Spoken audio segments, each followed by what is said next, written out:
I just wanted to spend a quiet weekend at my beach house, but my sister's husband was already there with his entire family and yelled, "Why is this parasite here? Get the hell out!" I smiled and said, "Sure, I'm leaving." But what happened next made him regret ever saying that. "Why is this parasite here? Get the hell out." The words hit me like a slap across the face. I stood frozen in the doorway of my own beach house, my weekend bag still hanging from my shoulder, staring at my brother-in-law. His face was twisted with contempt, his finger pointing at me like I was some unwanted intruder. Behind him, I could see his parents, his two brothers, and what looked like extended family sprawled across my furniture. Drinking from my glasses, their shoes kicked off on my white carpet. "My name is Claire, and I'm 32 years old. I work as a marine biologist in Charleston, South Carolina, where I've spent the last decade building a career I'm proud of." The beach house where I was currently being screamed at wasn't just any property. It was mine. I'd bought it 3 years ago with money I'd saved and invested carefully. A reward for years of grueling work and sacrifice. It sat right on the coast near Myrtle Beach, a 2-hour drive from Charleston, and it was my sanctuary. But looking at my brother-in-law's furious face, you'd think I was the one trespassing. "Excuse me?" I managed to say, my voice steady despite the rage building in my chest. "You heard me," he snapped. His name was Kevin, and he'd been married to my older sister Jennifer for 5 years. "We're having a family gathering here. Nobody invited you." I blinked, trying to process what was happening. "Kevin, this is my house. I own it." "Yeah, well, Jennifer said we could use it this weekend." He shot back, his arms crossed over his chest. "So unless you want to ruin everyone's good time, you should leave." I looked past him, searching for my sister. She was standing by the kitchen island, her eyes glued to her phone, refusing to meet my gaze. She knew. She absolutely knew I was planning to come here this weekend because I'd mentioned it to her just 2 days ago during our mother's birthday dinner. She'd smiled and nodded, told me to have a great time, and then apparently handed out keys to Kevin's entire family like this was some kind of vacation rental. "Jennifer," I called out, my voice cutting through the chatter of Kevin's family. "Can we talk?" She finally looked up, her expression carefully neutral. "Claire, I didn't think you'd actually come. You're always so busy with work. I told you I was coming. I specifically said I needed this weekend to decompress." She shrugged, a gesture so casual it made my blood boil. "Well, Kevin's family needed a place to stay, and this house just sits empty most of the time. I figured you wouldn't mind." "You figured wrong." Kevin stepped closer, his jaw tight. "Look, we've got 15 people here who drove hours to get to this place. You're one person, do the math. Just go back to Charleston and come back next weekend." I stared at him, at the audacity dripping from every word. His family was watching now, some looking uncomfortable, others smirking like this was entertaining. Kevin's mother was even shaking her head at me, as if I was the one being unreasonable. Something inside me shifted. I'd spent my entire life being the accommodating one. The sister who didn't make waves, the daughter who kept the peace. I'd loaned Jennifer money when she and Kevin were struggling with their mortgage. I'd babysat their kids countless times without complaint. I'd even helped Kevin's brother move last summer, spending an entire Saturday hauling boxes in 100-degree heat.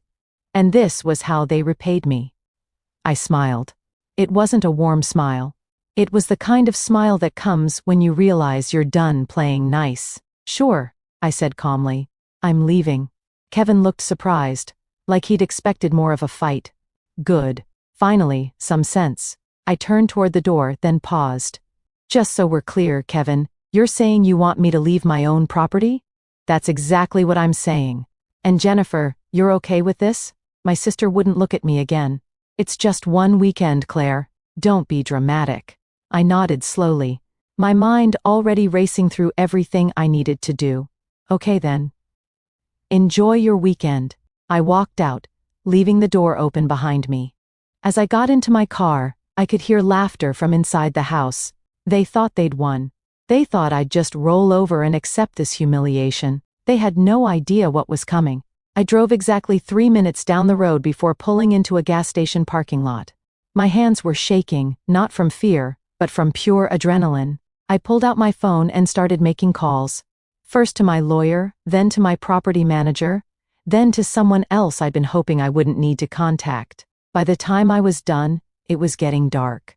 I sat in my car, watching the sun sink into the ocean, and allowed myself one moment of doubt. Was I really going to do this? Was I really going to burn every bridge with my sister over a beach house? Then I remembered Kevin's face, the contempt in his voice, the way Jennifer had just stood there and let him humiliate me. Yes, I was absolutely going to do this, and they would regret ever treating me like I didn't matter. Growing up, Jennifer and I had been close, or at least I thought we were. She was 3 years older, the firstborn daughter who could do no wrong in our parents' eyes. I was the quiet one, the bookish kid who spent more time studying marine life than going to parties. Our parents loved us both, but Jennifer always seemed to shine brighter, to take up more space in every room. I didn't resent it, not really. I'd carved out my own path, and I was proud of what I'd accomplished.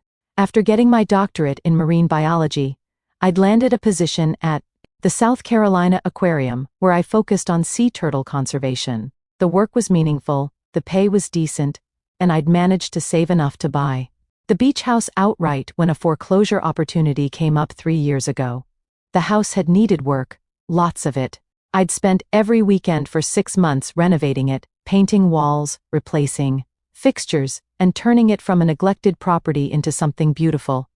Jennifer had visited exactly once during that time, looked around for 10 minutes, and said it was cute. That was it. No offer to help, no recognition of the effort I'd put in.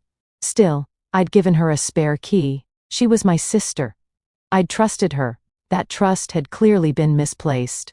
I checked into a hotel about 20 miles from the beach house, a mid-range chain that was clean and quiet.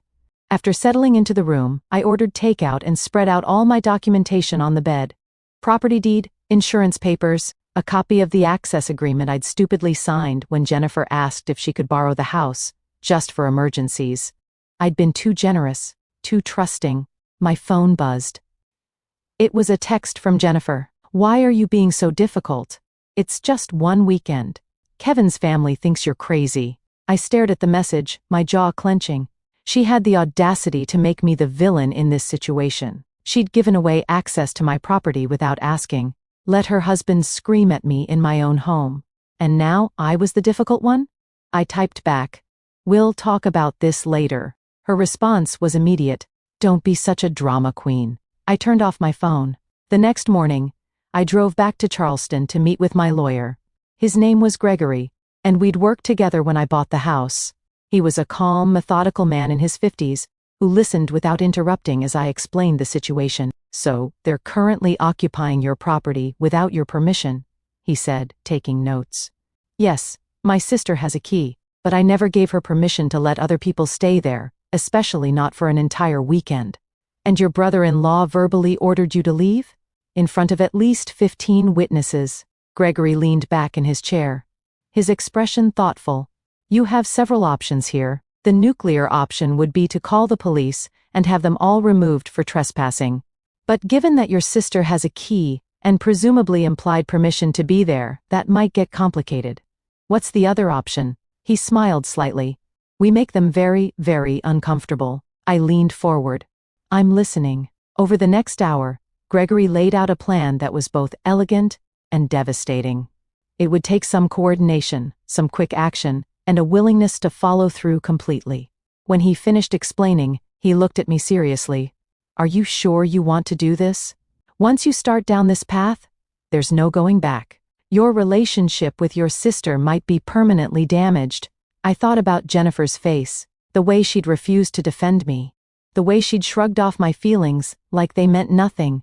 I thought about Kevin's sneer, his assumption that he could treat me however he wanted, because I'd always been too polite to fight back.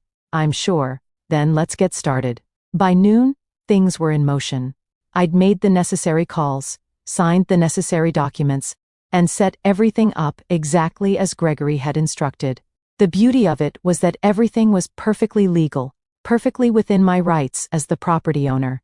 I wasn't doing anything wrong. I was simply enforcing my property rights in a way that Kevin and Jennifer hadn't anticipated. I drove to a coffee shop near the beach, ordered a large iced coffee, and waited. Gregory had told me it would take a few hours for everything to fall into place.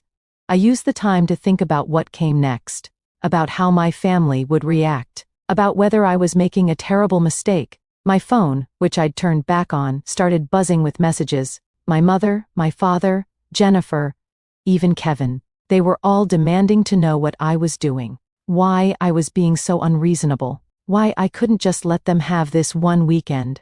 Nobody asked if I was okay. Nobody apologized for what had happened. They just wanted me to back down, to be the accommodating Claire they'd always known. That Claire was gone. At 3 p.m, my phone rang. It was Gregory. "It's done," he said simply. "Everything?" "Everything. They should be getting the news right about now." I thanked him and hung up. Then I sat in my car and waited for the explosion I knew was coming. It took exactly 12 minutes. Jennifer's call came first, her voice shrill with panic. "Claire, what the hell did you do?" "The power just went out." "And the water?" "There's no water." I kept my voice calm. "What are you talking about? Don't play dumb.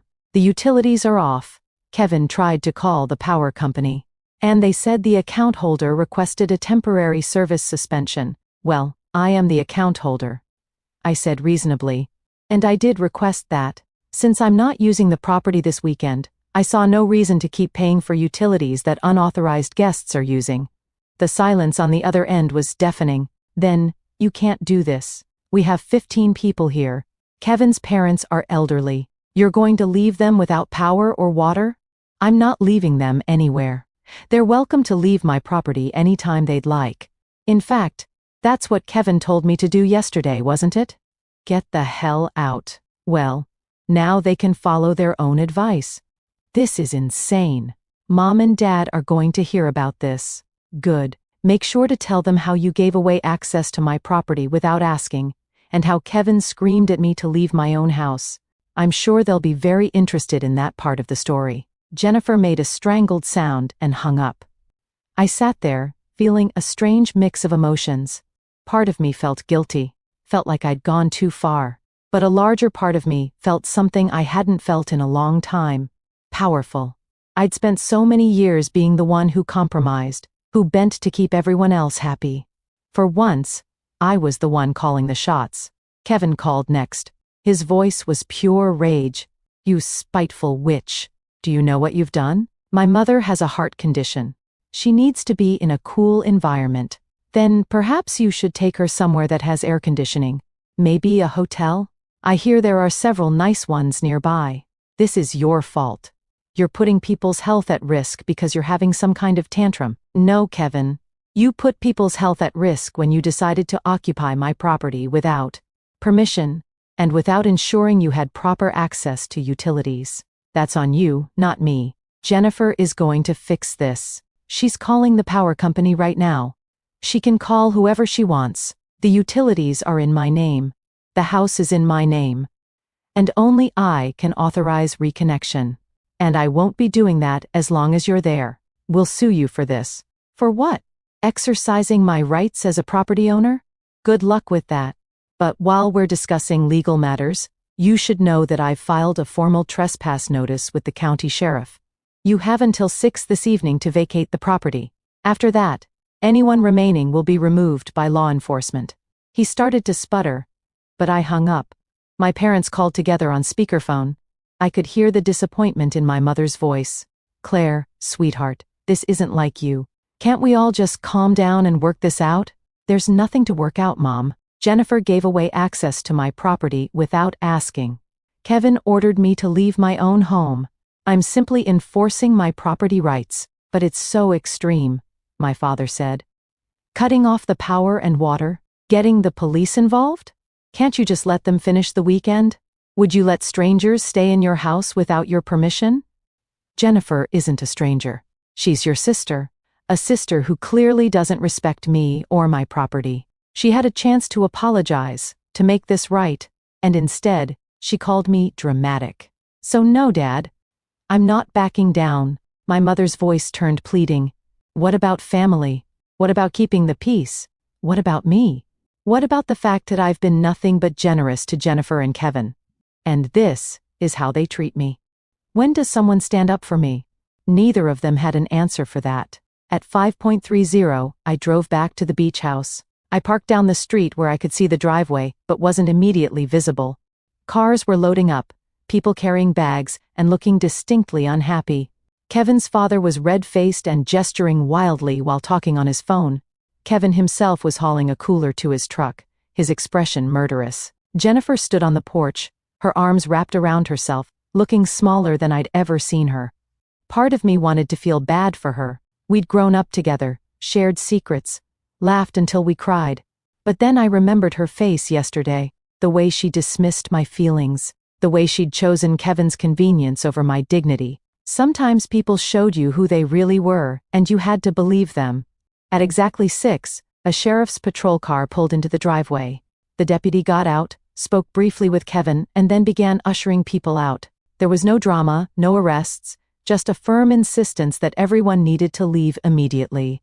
I watched as the last car pulled away, Jennifer in the passenger seat of Kevin's truck, not looking back. The deputy saw my car and walked over. "You the property owner?" "Yes, sir." "They're all gone. You'll want to check the property for any damage, maybe change the locks." "Thank you, I will." He nodded and drove away. I sat there for another 10 minutes, letting the reality sink in. I'd done it. I'd actually gone through with it. My family was furious.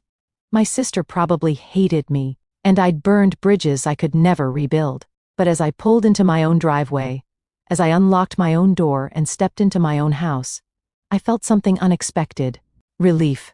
For the first time in years, I'd stood up for myself, and it felt damn good. The house was a disaster. I walked through slowly, documenting everything with my phone camera. Red wine stains on the white living room carpet. Cigarette burns on the deck railing, even though I had a clear no-smoking policy. The kitchen was a wreck of dirty dishes, empty beer bottles, and what looked like someone's failed attempt at cooking shrimp, the shells scattered across my granite countertops. But it was the upstairs that made my blood boil. Someone had been in my bedroom, in my private space. The bed was unmade, sheets that I'd carefully washed and pressed, now twisted and stained. My closet door hung open, and I could see that someone had gone through my things. A jewelry box I kept on my dresser was open, and I immediately checked for my grandmother's pearl necklace. It was gone. I stood there, staring at the empty velvet space where it should have been, and felt something crack inside me. That necklace was the only thing I had left from my grandmother. The woman who'd actually understood me, who'd encouraged my love of science when everyone else thought it was weird. She'd given it to me on her deathbed, pressed it into my hand, and told me to stay curious, stay strong. And now it was gone. I called Jennifer immediately. She answered on the 4th ring, her voice wary. "What now, Claire?" "My grandmother's pearl necklace is missing. Someone stole it." "That's ridiculous. Nobody stole anything. It was in my jewelry box yesterday, and now it's gone." "Who was in my bedroom?" "I don't know. Maybe you misplaced it." My laugh was bitter. "Right. I misplaced a necklace that never leaves my dresser. Jennifer, I'm filing a police report." "You wouldn't dare. Watch me. Either that necklace reappears by tomorrow morning, or I'm pressing charges against everyone who is in this house. I have names. I have photos. I will make this as public and as ugly as necessary." She was quiet for a moment. Then, "You've changed, Claire. You used to be nice." "No, Jennifer. I used to be a doormat. There's a difference." I hung up and immediately called the non-emergency police line. An officer arrived within the hour. A woman named Deputy Walsh, who took my statement and photographed the damage. She was professional, sympathetic, and when I mentioned the missing necklace, her expression hardened. "Do you have photos of it? Insurance documentation?" "I have both. And I have a list of everyone who was in the house." "Good. We'll need all of that. I'll be honest with you though. Proving who specifically took it will be difficult unless someone confesses or we find it in their possession." "I understand." After she left, I spent 3 hours cleaning, scrubbing wine stains, washing sheets, disinfecting surfaces that strangers had touched. With every swipe of the sponge, my anger grew. This wasn't just about a weekend anymore. This was about disrespect so profound that it felt personal, calculated. My phone buzzed constantly. Jennifer. Kevin. My mother. Even Kevin's mother apparently had gotten my number and left a voicemail about how I'd ruined their family gathering and should be ashamed of myself. I listened to each message once, then deleted them. Around midnight, as I was finally finishing up, my phone rang with an unknown number. I almost didn't answer, but something made me pick up. Claire. It's Melissa. Melissa. Kevin's younger sister. We'd actually gotten along during the few times we'd met, though I hadn't seen her in over a year. Melissa. Hi. Look, I heard about what happened this weekend, and I just wanted to say, I'm sorry. What Kevin did was completely out of line. I sank onto the couch, suddenly exhausted. Thank you. That means a lot. He's always been like this, you know. Entitled. My parents spoiled him rotten, and Jennifer just enables it. I wasn't at the beach house, thank God. But my mom called me ranting about you, and when I actually got the full story, I was disgusted. Did you know about the necklace? She paused. What necklace? I explained about my grandmother's pearls. Melissa swore softly. Claire, I hate to tell you this, but Kevin's been having money problems. Bad ones. He made some investments that went south, and he's been scrambling to cover losses. Jennifer doesn't even know how bad it is. My stomach dropped. You think he took it? I don't know, but he's desperate enough that I wouldn't put it past him. He's been trying to borrow money from everyone in the family. After we hung up, I sat in the dark, processing this information. Kevin was broke. That explained why Jennifer had been pushing me to lend the money again last month. A request I'd declined after never being paid back from the previous loan. It explained why they'd been so eager to use my beach house instead of renting their own place. But stealing from me? That was a line I'd never imagined they'd cross. The next morning, I woke up to 17 missed calls and twice as many text messages. Most were from family members demanding I dropped the police report, saying I was tearing the family apart, that I needed to forgive and forget. Not one person apologized for what had been done to me. I was drinking coffee on the deck, watching the sunrise over the ocean, when a car pulled into the driveway. Jennifer. She got out slowly, looking like she hadn't slept. We need to talk, she called up to me. I didn't move. So talk. She climbed the deck stairs, and I could see she'd been crying. Her eyes were red and puffy. Her hair pulled back in a messy ponytail. This was the sister I'd grown up with, the one I'd shared a room with until I left for college, the one who'd braided my hair and taught me how to apply eyeliner, the one who'd thrown all of that away for her husband's convenience. I'm sorry, she said, the words sounding forced. I should have asked before giving Kevin the keys. I should have stood up for you when he told you to leave. Yes, you should have. But Claire, you've taken this too far. The police? Really? You're going to destroy Kevin over a necklace that belonged to our grandmother. That was all I had left of her. It's just jewelry. It can be replaced. No, Jennifer, it can't. And the fact that you don't understand that tells me everything I need to know about where we stand. She stepped closer, her expression shifting to something harder. If you pursue this, if you press charges, Kevin could lose his job. He works for the city. A theft charge would ruin him. Then he shouldn't have stolen from me. You don't even know if he took it. It could have been anyone. Then tell him to prove his innocence. Let him turn out his pockets, his car, his house. If he has nothing to hide, he should have no problem with that. Jennifer's face flushed. You're being unreasonable. I'm being unreasonable. I'm not the one who stole. I'm not the one who violated someone's trust in home. That was your husband, Jennifer. That was you by enabling him. Fine. She spat. Fine. You want to play hardball? Let's play. Mom and Dad are selling their lake house. They were going to leave it to both of us when they died. But guess what? They're changing their will. Everything goes to me now. You're cut out completely. The words should have hurt. A month ago, they would have devastated me. But standing there, looking at my sister's twisted expression, I felt nothing but a cold clarity. If that's what they want to do, that's their choice. But Jennifer, understand this. I'm done. I'm done being the backup plan, the reliable one. The one who gets walked all over because I'm too nice to fight back. You made your choice. Now live with it.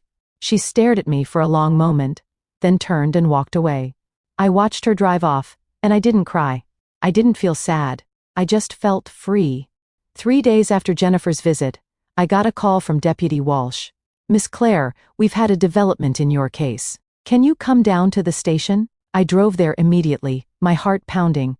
Deputy Walsh met me in a small conference room, and she wasn't alone. A detective sat across from her, a middle-aged man with kind eyes and a firm handshake. "I'm Detective Barnes. I understand you reported a theft." "Yes, my grandmother's pearl necklace." He opened a folder. "We received an interesting call yesterday. Anonymous tip saying we should check a pawn shop in North Charleston. We followed up, and we found your necklace." I gasped. "You found it?" "We did. The pawn shop owner provided us with security footage and the name of the person who pawned it." He slid a photograph across the table. It was Kevin. I stared at the image that my brother-in-law's face caught clearly on camera as he handed over my grandmother's necklace for cash. The timestamp showed it was from Saturday evening, just hours after he'd left my beach house. "That's him," I said, my voice hollow. "That's my brother-in-law." Detective Barnes nodded. "We've issued a warrant for his arrest. Grand larceny. Given the necklace's appraised value of $4,000, he'll be picked up within the next 24 hours. $4,000. I'd had it appraised 2 years ago for insurance purposes, never imagining I'd need that information for something like this. What happens now? Now we build a case. The pawn shop footage is strong evidence. And we have your testimony about who had access to the property. If he doesn't have a solid explanation for how he came to possess your necklace, this will likely go to trial."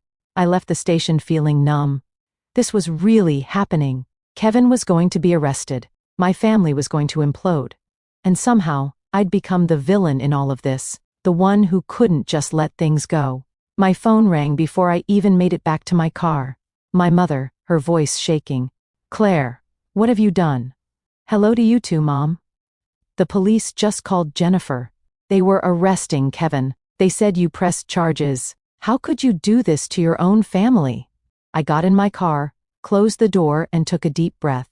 "Mom, Kevin stole from me. He took something irreplaceable and pawned it for cash.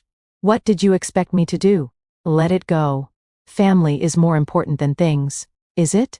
Because from where I'm standing, Kevin didn't think family was important when he was stealing from me. Jennifer didn't think family was important when she gave away my house without asking. And you don't think family is important enough to even ask if I'm okay. If I'm hurt by all of this, of course you're hurt, but you're making it worse. Kevin has 2 children.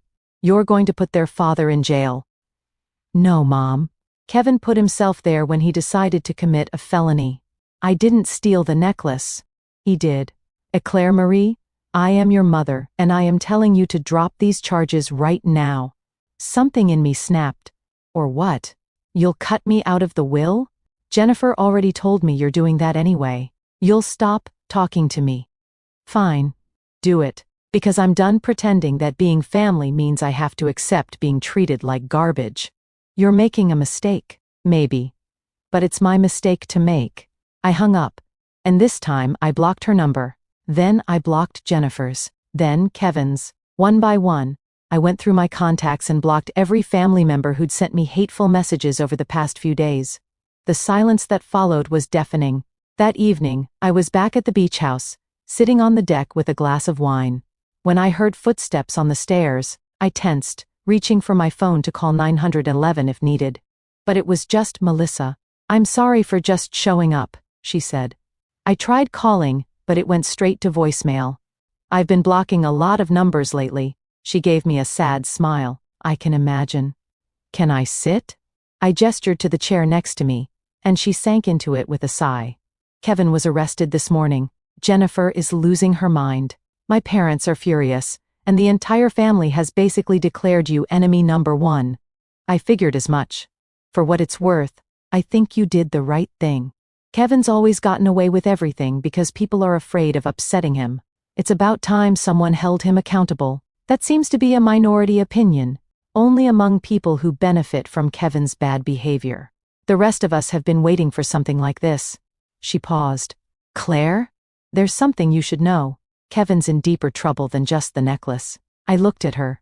"What do you mean?" "When he got arrested, Jennifer went through his office. She found documents, bank statements, emails. Kevin's been embezzling from his job, not a lot at once, but over the past 2 years, he's taken almost $50,000. I felt my jaw drop. $50,000. He was covering it up by manipulating expense reports and vendor payments. But now that he's been arrested, his employer is doing an audit. They're going to find everything. Does Jennifer know? She knows. And she's trying to decide whether to divorce him or stand by him. My parents are pressuring her to stay to support her husband through this difficult time. But Claire, I think she's finally seeing him for what he is. We sat in silence for a moment, watching the waves roll in. The sun was setting, painting the sky in shades of orange and pink. What's going to happen to him? I asked. Prison, probably. Between the theft from you and the embezzlement, he's looking at serious time. His lawyer is talking about a plea deal, but it's not looking good. And his kids? Jennifer's moving back in with our parents. The house is going into foreclosure. Kevin never told her how bad their finances were. She thought they were fine, but it turns out they're drowning in debt. I should have felt vindicated. I should have felt like justice was being served. Instead, I just felt tired. This whole situation had spiraled so far beyond a stolen weekend at a beach house. Lives were being destroyed.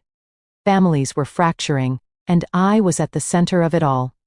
Do you think I did the wrong thing? I asked Melissa.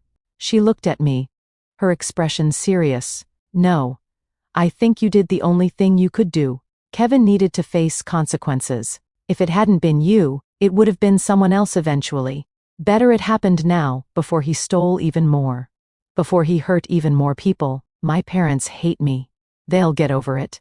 Or they won't. But Claire, you can't set yourself on fire to keep other people warm. You deserve respect. You deserve to be treated like your feelings matter. I don't feel like I won anything. Maybe you didn't win, but you didn't lose either. You stood up for yourself. That's worth something. The next few weeks passed in a blur of legal proceedings and family drama that I deliberately kept myself distant from. Kevin's arrest made the local news, which meant everyone knew what had happened. The marine biology community in Charleston is small, and I found myself fielding questions from colleagues and dealing with awkward conversations in the break room. I heard your brother-in-law got arrested. My research partner said one morning, trying to sound casual. He did. That must be hard. It is what it is. I kept my head down and focused on my work.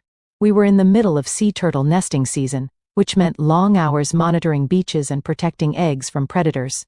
The work was exhausting but grounding. There was something clarifying about spending your days focused on preservation and life cycles, on species that had survived for millions of years by adapting to change. I needed to adapt, too. Deputy Walsh called me on a Thursday afternoon with an update. Kevin's lawyer had reached out about the necklace case, wanting to negotiate a plea deal that would involve restitution and probation. The embezzlement case was going to trial, but the theft charge could potentially be settled. What do you think? I asked her. It's up to you. If you want to pursue this criminally, we have a strong case. But if you'd accept restitution and a formal admission of guilt, that's an option too. I thought about it. Did I want to see Kevin go to prison for stealing from me, on top of whatever he'd face for the embezzlement? Did I want that level of revenge? What would restitution look like? He'd have to pay you the full appraised value of the necklace plus damages for the other property damage at your beach house. And he'd have to plead guilty in court, which would go on his record. Let me think about it. That evening, I got an unexpected visitor. Jennifer showed up at my apartment in Charleston, looking hollow. She'd lost weight, her cheekbones sharp beneath her eyes, and she seemed to have aged 5 years in the past month. Can I come in? She asked. I almost said no. But something about her expression, the defeat in her posture, made me step aside. She walked into my living room, sat on my couch, and immediately started crying. Not delicate tears, but the kind of sobbing that comes from somewhere deep and broken. I stood there awkwardly, not sure what to do. Finally, I sat down beside her and waited. I'm sorry, she gasped out between sobs. I'm so sorry, Claire. You were right about everything, about Kevin, about me, about all of it. Jennifer, oh, let me say this. I was a terrible sister. I chose Kevin over you repeatedly, and I convinced myself it was okay because he was my husband. And you were always so strong, so capable. I thought you didn't need me the way he did. I did need you. I needed you to have my back. I know. I know that now. She wiped her eyes. Kevin's lawyer showed me everything. The embezzlement. The gambling debts. The lies. He's been lying to me for 2 years. We're losing the house. My credit is destroyed. His parents are furious at me for considering divorce. And Mom and Dad are acting like I'm the one who did something wrong by being upset. I didn't say anything. What was there to say? The necklace. She continued. He told me he found it at a pawn shop, that he was going to surprise you by buying it back. I actually believed him. I defended him to you. And the whole time, he was the one who took it. I know. I don't expect you to forgive me. I don't even know if I deserve forgiveness. But I needed to tell you that I see it now. I see what I did. What I enabled. And I'm sorry. We sat there in silence for a long time. Finally, I spoke. I forgive you. She looked at me startled. What? I forgive you. Not because what you did was okay, and not because we can just go back to how things were, but because holding on to anger is exhausting. And I'm tired. You're my sister. I love you. But loving you doesn't mean I have to accept being treated badly. Fresh tears rolled down her cheeks. What do we do now? Now you figure out your life. You decide if you're staying with Kevin or leaving him. You rebuild. And I do the same. Can I call you sometimes? I thought about it carefully. Yes. But Jennifer, things are different now. I'm not going to be your backup bank account or your free babysitter. Or the person you only remember exists when you need something. If we're going to have a relationship, it has to be equal. I understand. And I'll do better. I promise. After she left, I called Deputy Walsh and told her I'd accept the plea deal for the necklace case. Kevin would plead guilty, pay restitution, and have it on his record. That felt like enough. The embezzlement case would proceed without my involvement, and whatever happened there was between Kevin and his employer. 2 weeks later, I stood in my beach house, which I'd had professionally deep cleaned and restored. New carpet in the living room, fresh paint on the walls, new locks on every door. I'd even installed a security system that would alert me if anyone tried to enter without authorization. The house felt clean again. Mine again. I was making coffee in the kitchen when my phone rang. It was a number I didn't recognize, but something made me answer. Claire? This is Melissa. I hope it's okay that I'm calling. Of course. What's up? I wanted to let you know that Kevin took a plea deal on the embezzlement case. 2 years in minimum security, 5 years probation after that. Jennifer filed for divorce yesterday. How's she doing? Better than expected. She moved into a small apartment, got a job as a medical receptionist. Mom and Dad are barely speaking to her because she's not standing by. Kevin, but honestly, I think she's better off without their input. And you? How are you doing? I'm okay. Actually, I wanted to ask you something. I'm planning a girls' weekend next month. Just me and a couple of friends, nothing fancy. Would you maybe want to come? No family drama, I promise. Just beach time and good company. I looked out at the ocean, at the waves rolling endlessly toward shore. I'd like that, I said. I'd really like that. After we hung up, I took my coffee out to the deck and sat in the morning sun. My phone buzzed with a text from my research partner asking if I wanted to grab lunch, then another from a colleague inviting me to a conference next month. My life was moving forward. Not the life I'd planned, not the family structure I'd always assumed would be there, but something new, something that was entirely mine. I thought about my grandmother, about what she'd told me with her dying breath. Stay curious. Stay strong. I'd done both. I'd stayed strong when it would have been easier to fold. I'd stayed curious about what life could look like when you stopped accepting scraps of respect and demanded what you deserved. The necklace was back in my jewelry box upstairs, cleaned and polished. But I'd learned something over these past weeks. I didn't need it to remember my grandmother's lessons. They were already part of me, woven into every decision I'd made, every boundary I'd enforced. I'd lost a family that never truly valued me. But I'd found something more important. Myself. 6 months after Kevin's arrest, I received a letter from the district attorney's office. Kevin's embezzlement trial had concluded, and he'd been sentenced to 3 years in state prison, with the possibility of parole after 18 months. The restitution he owed his employer exceeded $200,000, a debt that would follow him for the rest of his life. I read the letter twice, then filed it away in a drawer I rarely opened. Life had moved on in ways I hadn't expected. The beach house had become my true sanctuary, a place where I spent almost every weekend. I'd started inviting colleagues and friends down, hosting small gatherings that were nothing like the chaotic invasion Kevin's family had staged. These were evenings of good wine, intelligent conversation, and laughter that felt earned rather than forced. Melissa had become a genuine friend. She'd brought her friends for that weekend she'd mentioned, and we'd all clicked immediately.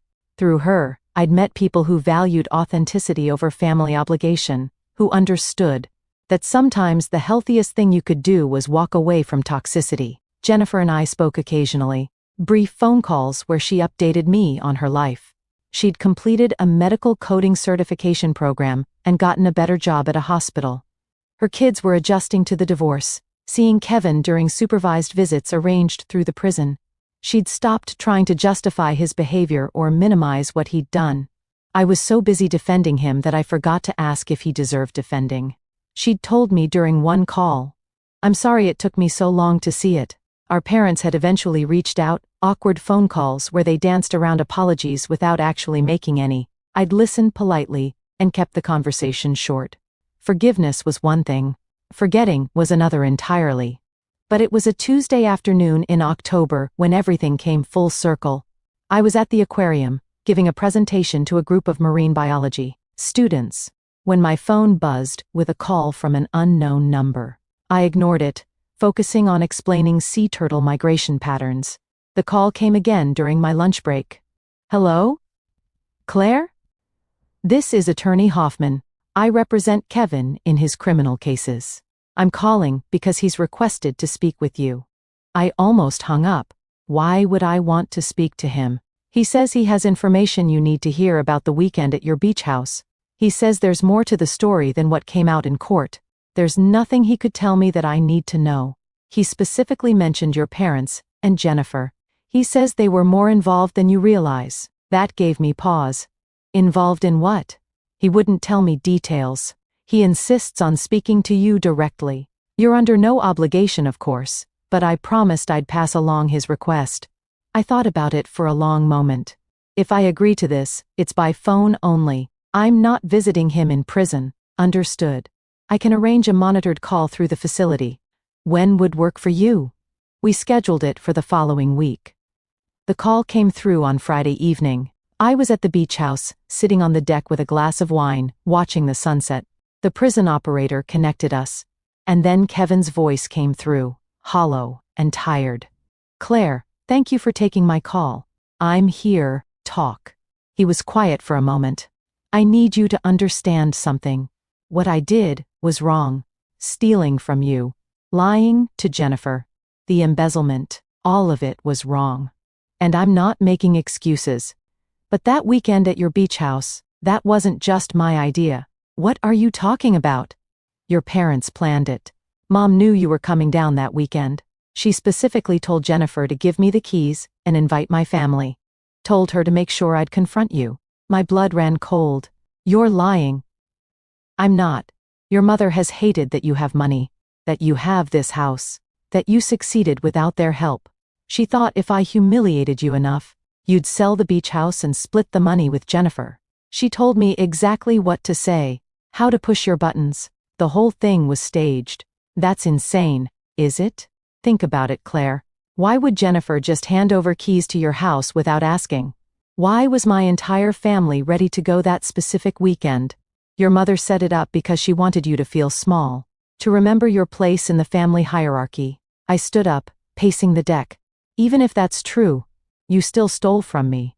You still took my grandmother's necklace. I did, and that part was all me. I admit it. I was desperate for money, and I saw an opportunity, but I want you to know the truth about how we ended up there in the first place. Your parents used me as a weapon against you, and I was stupid enough to go along with it. Why are you telling me this now?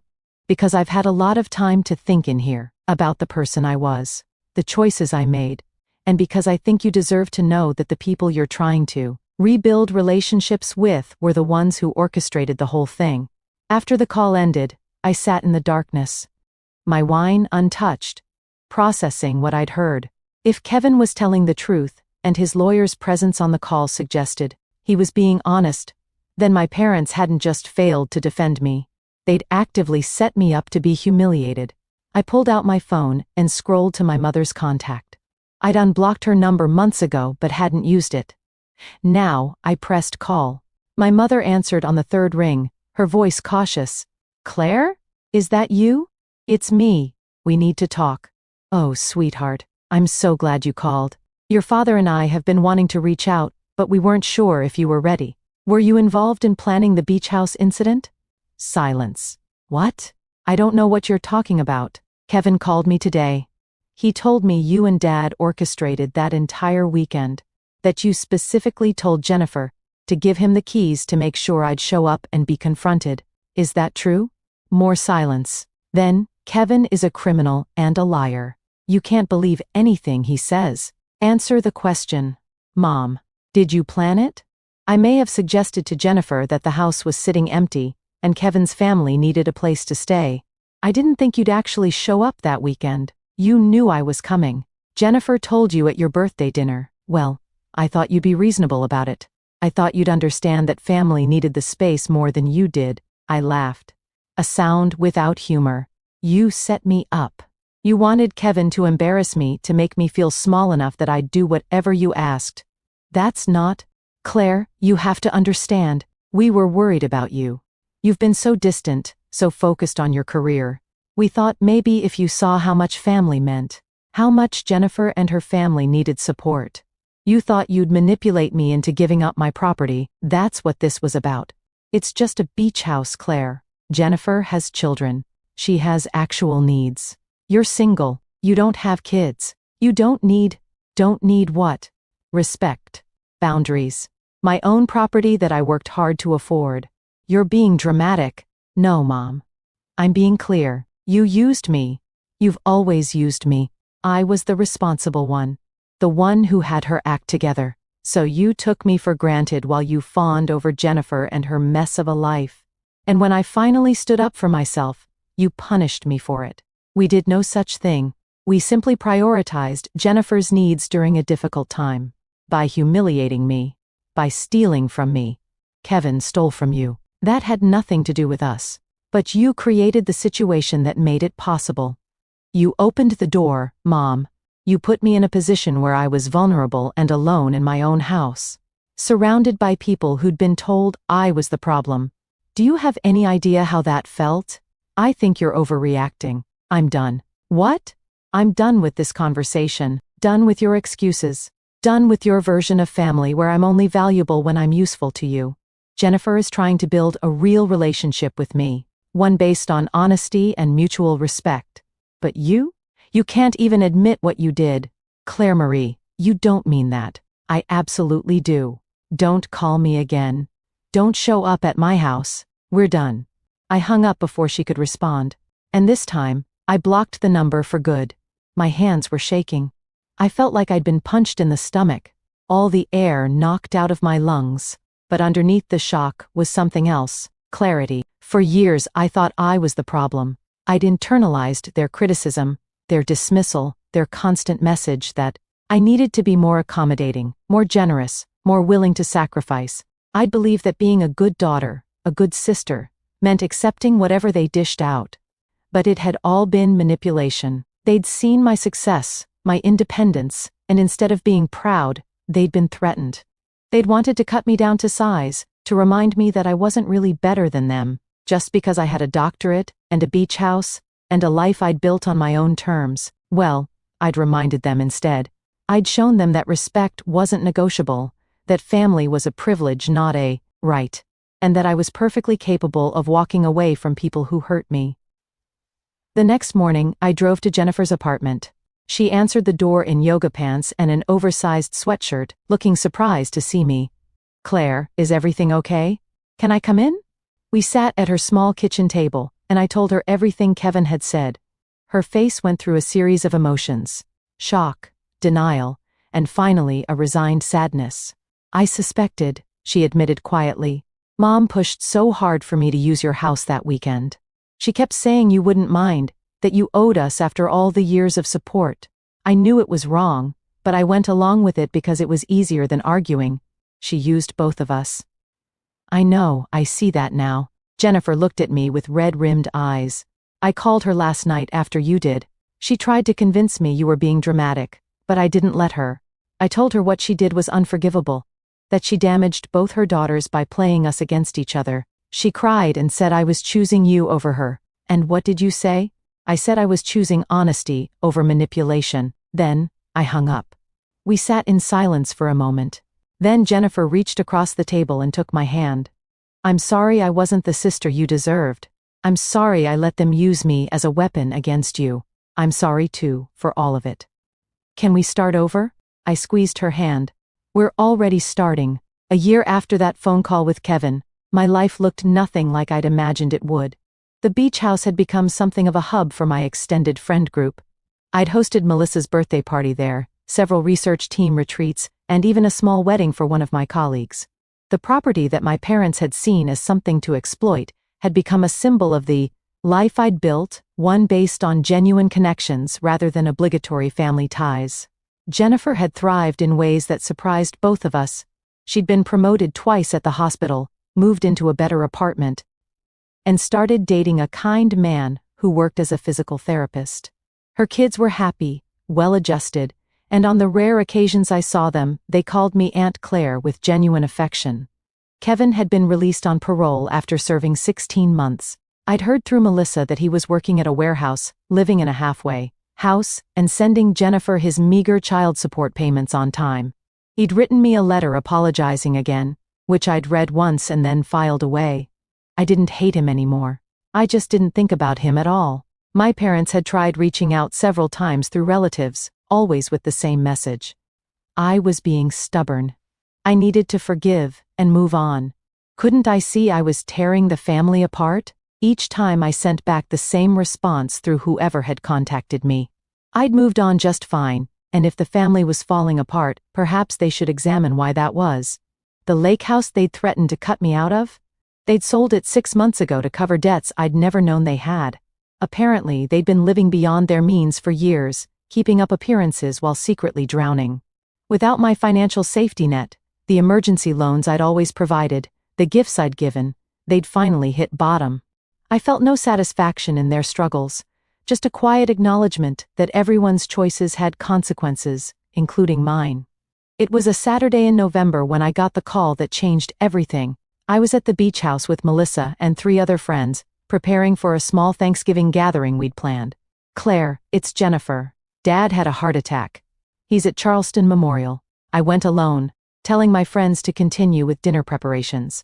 The hospital was bright and sterile, and I found Jennifer in the cardiac unit waiting room, looking exhausted. "How is he?" "Stable. They did emergency surgery. He's going to be okay, but Claire, he's asking for you." "Where's Mom?" "In with him now. She doesn't know I called you." I sat down next to my sister. "I don't know if I can do this. I'm not asking you to forgive him or pretend everything's fine. But he almost died tonight and he's scared. Whatever he did, whatever Mom did, he's still our father." I thought about that. About the man who taught me to ride a bike, who'd been so proud when I got into college, who'd slowly transformed into someone I didn't recognize as he'd aged. Where had that transformation started? When had prioritizing appearances over authenticity become more important than his own daughter's well-being? 5 minutes, I said. "I'll give him 5 minutes." My mother was leaving the room as I approached. She stopped when she saw me, her face cycling through surprise, anger, and something that might have been shame. "Claire." "Mom, you came," Jennifer called me. We stood in the hallway. 2 women who'd once been so close and were now effectively strangers. "I'm glad you're here," she said finally. "He needs to see you." I walked past her without responding. My father looked small in the hospital bed, diminished by wires and monitors. His eyes opened when I entered, and something like relief crossed his face. Claire, you came. I came. I'm sorry. His voice was weak, but clear. For everything. For not protecting you. For going along with your mother's schemes. For choosing comfort over doing what was right. I'm sorry. I pulled up a chair and sat down. Why did you do it? Why did you let Mom manipulate all of us? Because it was easier. Because saying no to her meant conflict, and I've always hated conflict. I told myself I was keeping the peace, but really I was just being a coward. You hurt me, Dad. Badly, I know, and I can't undo it. But I can tell you that watching you walk away, watching you build a life without us, taught me something. You were braver than I ever was. You chose integrity over comfort, and I should have done that years ago.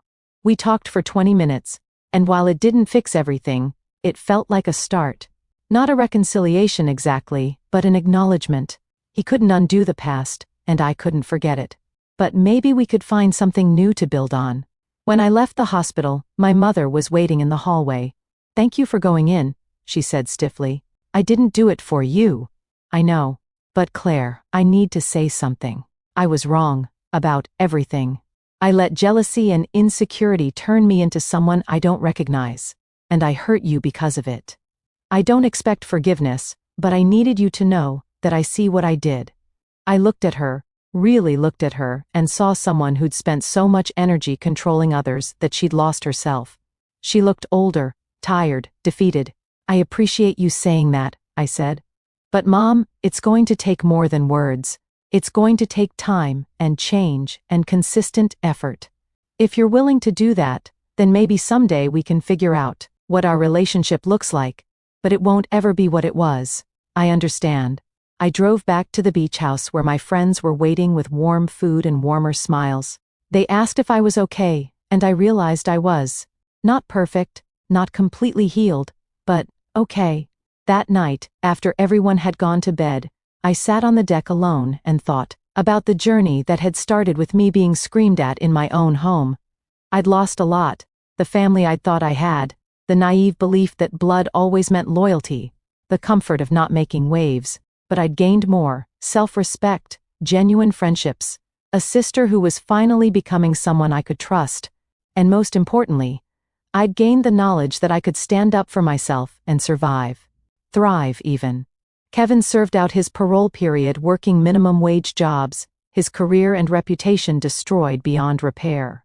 His relationship with his children remained strained, limited to supervised visits that highlighted everything he'd lost through his choices. The embezzlement conviction followed him everywhere, ensuring he'd never work in finance or city government again.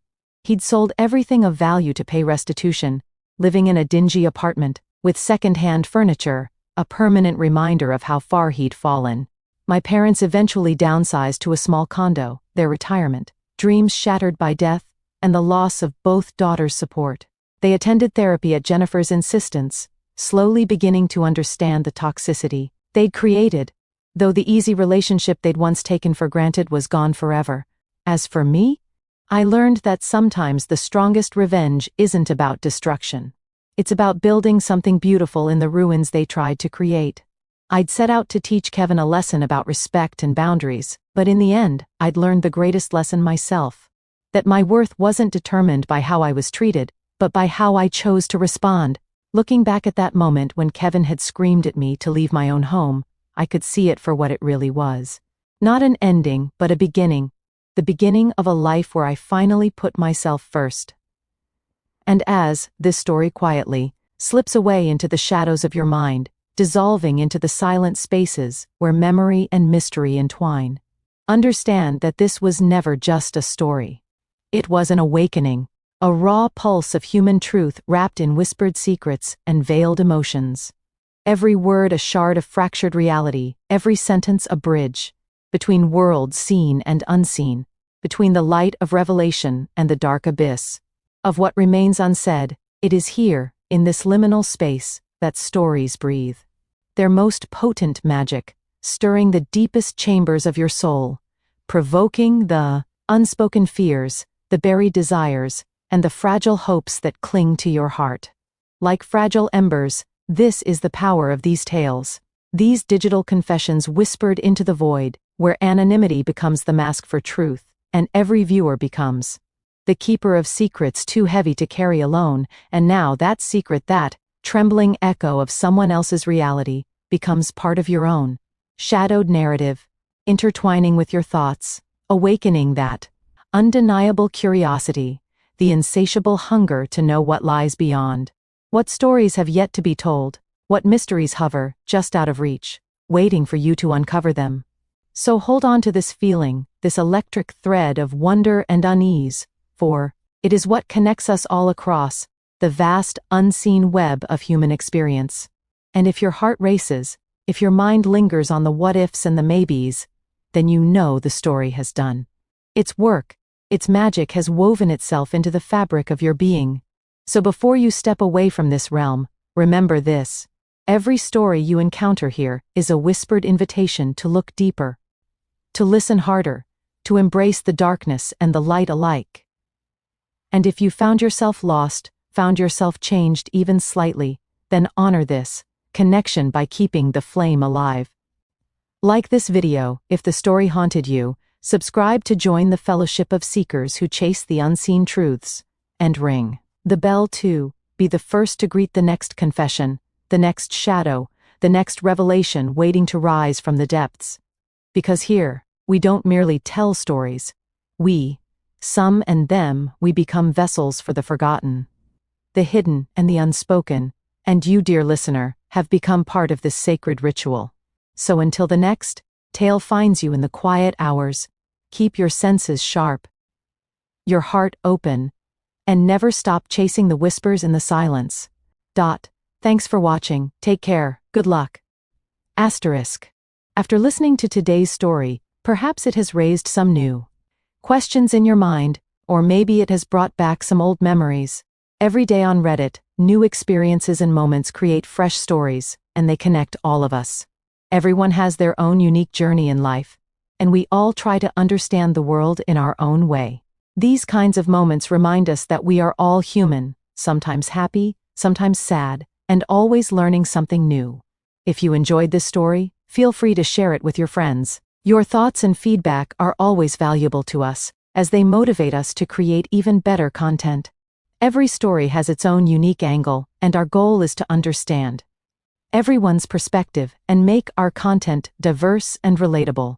Stories like these help us realize that life's journey is different for everyone, and by hearing other stories, we learn something new. You can also share your own stories with us. Your experiences are valuable to us as well, and if you enjoyed this video, please leave your feedback. We aim to create content that brightens your mind and gives you new ideas every time. If you've already seen this video before, your feedback is still important. With every piece of feedback, we can improve our content and bring a new perspective to our viewers. Today, what we saw was just a small part of the many stories shared on Reddit and across the world. It's a reminder of how we all try to understand life by sharing our experiences with each other. This video was only an example of how we try to connect with others through storytelling, learning about different sides of life. We hope to continue sharing such stories that help us all learn and grow together. Thank you for your time, and don't forget to keep an eye out for more stories coming soon. If you haven't already, please like and follow for more amazing content. Your support keeps us going, and we will strive to bring you more thought-provoking and heartwarming stories. Until next time, take care and stay curious. **